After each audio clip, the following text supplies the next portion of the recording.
The better you is just after the brow of the hill of disappointment, after the brow of the hill of regret. If you would press, if you would keep going, if you will press on and continue, you will find that better you. You will get there. Particularly when it looks like the things that you believed or the things that God said to you have not happened. Joseph has a lesson for us. How God took him from dreamer to dream maker. This was a young man who had dreams. All that the Bible would tell us in the book of Genesis about Joseph in the beginning was that he had dreams, was a dreamer, like many of us, full of visions, full of dreams, desiring to see those things happen. And then the years passed, the hours ticked by, turned into weeks, and then months, and then years. And that promise just looked like it wouldn't happen. I mean, if it was that the dream didn't happen and it didn't come to pass, that would have been enough.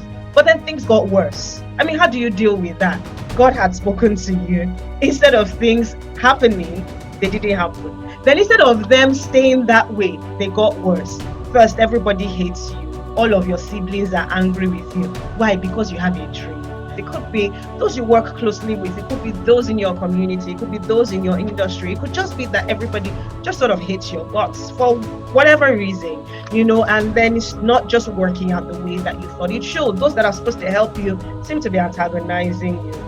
And you can't exactly figure it out. And then it gets worse. From there, they put him in a pit and then they sell him as a slave. And then he becomes a slave in the house of Potiphar. And there for me is where I see that change. That is where I see that things turned around. You see, nearly every 4 verses thereabout, it would say, and the Lord was with him. And the Lord was with him.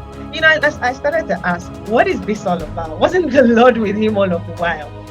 And for me, I believe that there was an encounter where Joseph began to ask questions. If you remember, the first thing that I said is that the better you, your dreams, the fulfillment of your goals are just past the brow of the hill of discouragement, just past the brow of the hill of disappointment and regret. If you will press on, if you will continue, you will get there. I believe that Joseph began to ask God questions. I believe he began to find out from God, what is going on? This is not what we talked about. This was not how it was primed to play out. And God began to interpret his dreams to him. And he began to know God as the God that brings dreams to pass. Even though he was in adverse circumstances, things hadn't changed in the instant. He was still a slave, but God was with him. In fact, the Bible will say he was a prosperous man. I mean, how are you a slave and you're prosperous? Because your circumstances don't determine your state or your station in life. Who you are determines who you are.